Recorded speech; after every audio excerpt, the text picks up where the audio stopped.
صدیوں پرانا ذکر ہے۔ بلند و بالا پہاڑوں کے سائے میں گھنے سبزہ زاروں اور چمکتی جھیلوں کے بیچ ایک ایسی سلطنت آباد تھی جسے دنیا زرنگار کے نام سے جانتی تھی۔ اس کی مٹی میں انصاف کی خوشبو تھی اور اس کی ہوا میں خوشحالی کا نغمہ گونجتا تھا۔ بادشاہ دانیال کی بہادری اور ملکہ نگہت کی شفقت نے رعایا کے دلوں میں گھر کر لیا تھا۔ کھیت لہلاتے، بازار گنجان رہتے، مگر ایک خاموش کسک بادشاہ اور ملکہ کے دل میں بسی رہتی۔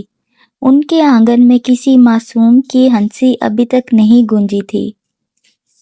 پھر ایک شب جب چاند اپنے پورے حسن پر تھا، آسمان پر ایک انوکھی سنہری چمکدار روشنی نمودار ہوئی۔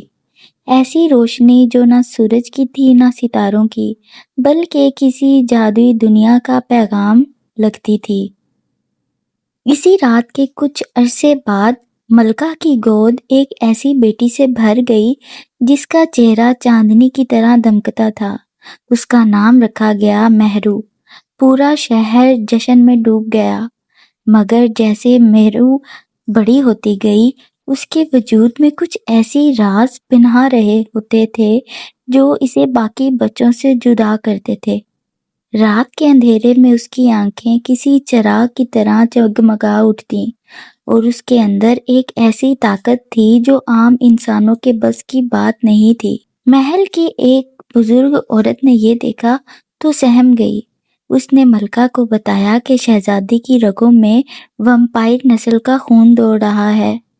بادشاہ نے فیصلہ کیا کہ یہ راز دنیا سے پوشیدہ رہے گا تاکہ ان کی بیٹی محفوظ رہ سکے۔ وقت گزرتا گیا اور مہرو ایک نازک پر اسرار حسن کی ملکہ شہزادی بن گئی۔ ایک دن محل کے پرانے کتب خانے کی خاک آلود الماریوں میں اسے ایک پوشیدہ کتاب ملی۔ اس کتاب نے اس پر ایک عجیب سچائی کھولی کہ صدیوں پہلے ویمپائر بادشاہوں کی ایک عظیم نسل ہوا کرتی تھی اور ان کی آخری اور سب سے بڑی طاقت مقدر تھی کہ ایک روز کسی معصوم شہزادی میں سما جائے۔ اگر وہ شہزادی محبت اور نیکی کا دامن تھامے تو وہ دنیا کے لیے امید کا سورج بن جائے گی، مگر ایک نفرت نے اس کے دل میں گھر کر لیا تو اندھیرا ہر طرف پھیل جائے گا۔ یہ جان کر مہرو کے دل میں خوف اور حیرت کی ملی جلی کیفیت پیدا ہوئی۔ انہیں دنوں پڑوسی سلطنت میں ایک نوجوان شہزادہ رہتا تھا، شہریار، دلیر، نیک نیت اور نرم دل۔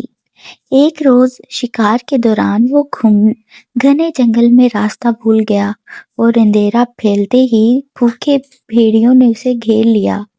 عین اسی لمحے ایک سیاہ پوش سایہ بجلی کی سی تیزی سے نمودار ہوا اور پل بھر میں تمام بھیڑیوں کو تتر بتر کر دیا۔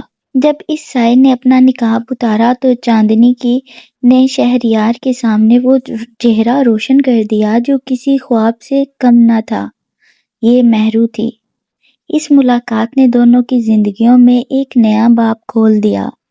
کبھی جھیل کنارے، کبھی جنگل کی گھنی پنڈکڑیوں پر دونوں کی ملاقاتیں بڑھتی گئیں اور دل بھی قریب آتے گئے۔ شہریار کو محسوس ہونے لگا کہ مہرو کے بغیر اس کی زندگی ادھوری ہے، مگر مہرو کے دل میں ایک خاموش خوف بھی چھپا تھا۔ اگر شہریار کو اس کی اصل حقیقت پتہ چل گئی تو کیا وہ پھر بھی اسے اسی نظر سے دیکھے گا؟ آخر ایک رات چاندنی میں نہائی بالکنی پر کھڑی مہرو نے ہمت جمع کی اور شہریار کو اپنا سارا راز بتا دیا۔ خاموشی کے چند لمحوں کے بعد شہریار نے مسکرا کر اس کا ہاتھ تھام لیا اور کہا، محبت طاقتوں کو نہیں دیکھتی، دل کو دیکھتی ہے۔ تم جو بھی ہو میرے لیے صرف مہرو ہو۔ یہ سن کر مہرو کی آنکھیں چھلک پڑیں، مگر تقدیر نے ابھی ان کی محبت کا امتحان لینا تھا۔ دور شمالی پہاڑوں میں ایک ظالم جادوگر زاحل برسوں سے دنیا فتح کرنے کا خواب دیکھ رہا تھا۔ جب اسے ویمپائر نسل کی آخری طاقت کا راز معلوم ہوا تو اس نے اپنی تاریخ فوج لے کر زرنگار پر یلغار کر دی۔ بادشاہ دانیال نے اپنی فوج کے ساتھ جان توڑ مقابلہ کیا، مگر زحل کا جادو ناقابل شکست لگ رہا تھا۔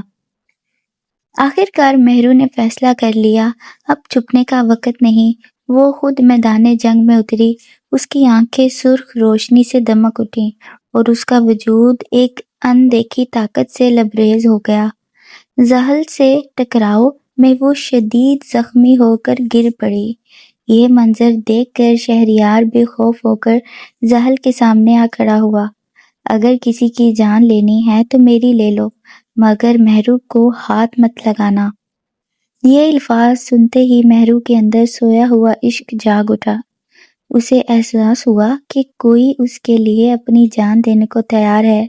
اسی لمحے قدیم پیشین گوئی سچ ثابت ہوئی۔ محبت نے اس کے اندر کی تاریکی کو سنہری روشنی میں بدل دیا۔